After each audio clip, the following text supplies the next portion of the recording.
प्रधानमंत्री याच्या नावाने आपण पाहिलं की पीक विमा योजना काढून शासनाने आपली पाठ या मागील काही वर्षात थोपटून घेतली आहे। माननीय सदस्य श्री प्रतिभा धानोरकर जी। धन्यवाद अध्यक्ष महोदय। राष्ट्रपतीच्या अभिभाषणावर चर्चा करण्याकरता मी आपल्यासमोर उपस्थित आहे। माननीय राष्ट्रपतीच्या अभिभाषणात पंतप्रधान आवास योजनेच्या विस्ताराबाबत चर्चा झाली, परंतु मला या ठिकाणी खेदाने सांगावंसं वाटते की प्रधानमंत्री आवास योजनेची जी रक्कम आहे ती अजूनपर्यंत लोकांना वितरित झाली नाही आणि वेळेवर देखील नागरिकांना ती रक्कम मिळत नाही आहे। तसेच आवास योजनेच्या बाबतीत जर का बोलायचं झालं तर आपण पाहिलं की ग्रामीण भागात अत्यंत कमी असा निधी मिळतो आणि शहरी भागात जेव्हा की ट्रान्सपोर्टचा खर्च हा ग्रामीण भागात जास्त लावला जातो।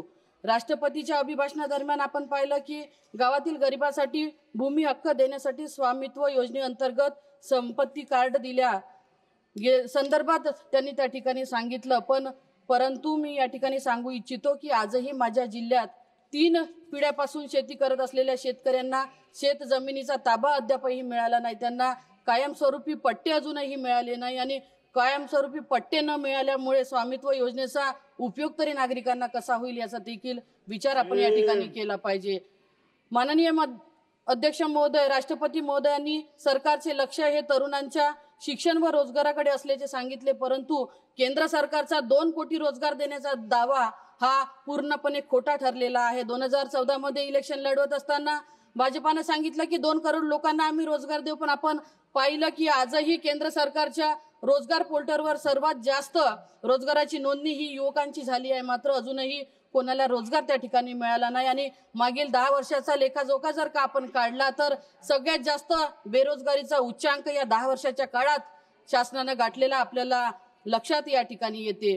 सरकारने अनेक ठिकाणी वंदे भारत, अमृत भारत आणि नमो भारत सारख्या ट्रेन विविध ठिकाणी सुरू केल्या, परंतु चंद्रपूर सारख्या आदिवासी जिल्ह्यातून अद्यापही पुणे मुंबई जाण्याकरिता जलद ट्रेन नसल्याने या कोरोनाच्या काळामध्ये बंद झालेल्या ट्रेनही आजही त्या ठिकाणी पूर्ववत सुरू झाल्या नाही। माझी आपल्याला विनंती आहे की कुठेतरी बंद झालेल्या ट्रेन ह्या परत त्या ठिकाणी चालू झाल्या पाहिजे।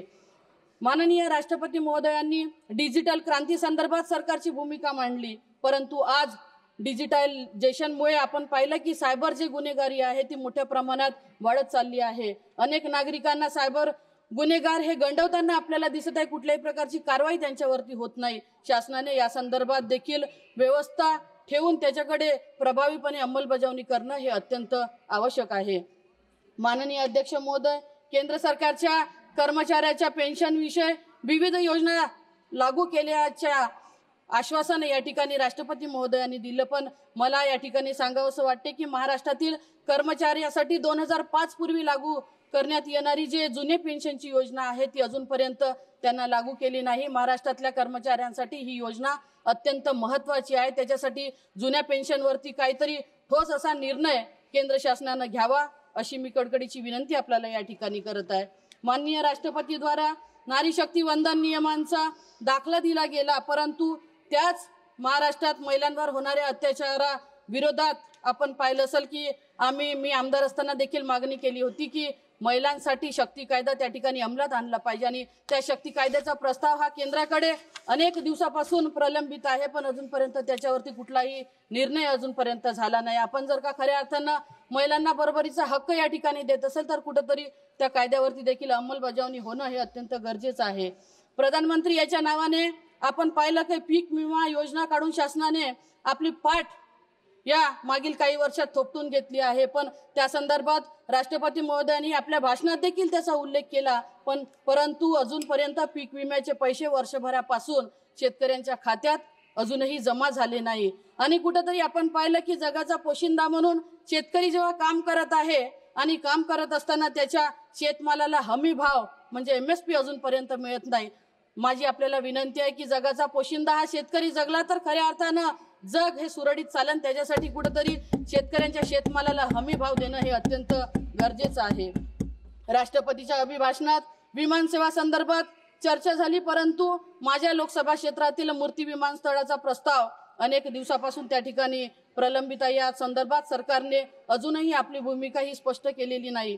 चंद्रपूर जिल्हा हा पूर्णपणे खनिज संपत्ती असलेला जिल्हा आहे, मोठ्या प्रमाणात स्टीलचं हब त्या ठिकाणी आहे आणि आपल्याला माहित आहे की माझ्या जिल्ह्याला लगत असलेला जो गडचिरोली जिल्हा आहे त्याला सुरजागड सारखा मोठा प्रकल्प या ठिकाणी आहे। कोळशाचा अनेक खाणी आमच्या जिल्ह्यात असताना तिथं विमानसेवा उपलब्ध करून देणं अत्यंत आवश्यक आहे। माननीय अध्यक्ष महोदय, राष्ट्रपती यांच्या भाषणात आपण पाहिलं की आत्मनिर्भर आणि आधुनिक शेती संदर्भात देखील अनेक उद्दिष्ट त्या ठिकाणी दाखवण्यात आले, पण प्रामुख्याने शेतकऱ्यांच्या बाबतीत आपण पाहिलं की महाराष्ट्रात अवकाळी पाऊस आला, पूर परिस्थिती आली, वारंवार शेतकऱ्यांवरती संकटावरती संकट ओढले, पण ना पीक विम्याचे पैसे भेटले ना कर्जमाफीचे पैसे भेटले। अशा वेळेस शेतकऱ्याच्या पाठीमागे पालकत्व स्वीकारून आपण खंबीरपणे शासन म्हणून राहणं अत्यंत गरजेचं आहे।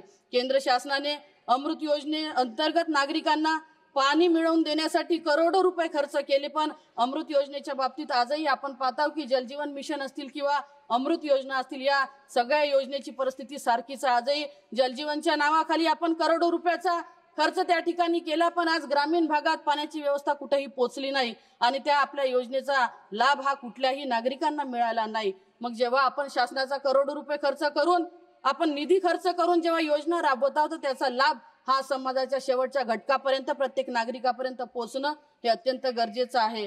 माननीय अध्यक्ष महोदय, या ठिकाणी बोलत असताना आवर्जून मी आपल्याला एक विषय बोलेल की मी 5 वर्ष आमदार म्हणून देखील महाराष्ट्राच्या विधानसभेत काम केलं आणि आता खासदार म्हणून या ठिकाणी आहे। आमदारांना आपण पाहिलं की 5-5 कोटीचा निधी त्या ठिकाणी मिळतो, जवळपास 3 लाख लोकांचं मत प्रतिनिधित्व आमदार त्या ठिकाणी करत असतो आणि आज या ठिकाणी खासदार म्हणून 6 विधानसभेचं नेतृत्व करत असताना आम्हाला अल्पसा असा 5 कोटीचा निधी या ठिकाणी उपलब्ध होतो। माझी विनंती आहे की अनेक योजनांवरती आपण खर्च या ठिकाणी करतो, तसाच खासदार फंड हा कमीत कमी 30 ते 40 कोटी आपण करावा, जेणेकरून ज्या मतदारसंघाचं प्रतिनिधित्व आम्ही या ठिकाणी करतो अशा 20-20 लोकांना कुठेतरी विकास कामाच्या बाबतीत प्रामाणिक न्याय आम्हाला देता येईल। आज या ठिकाणी बोलत असताना राष्ट्रपतीने केलेल्या अभिभाषण हे केंद्र सरकारच्या पोकळ आश्वासनाची पाठराखण करणारे आहे, म्हणून मी माझे या ठिकाणी राष्ट्रपतीच्या अभिभाषणावर पूर्णपणे विरोध दर्शवून माझे 2 शब्द या ठिकाणी थांबवत आहे। धन्यवाद अध्यक्ष।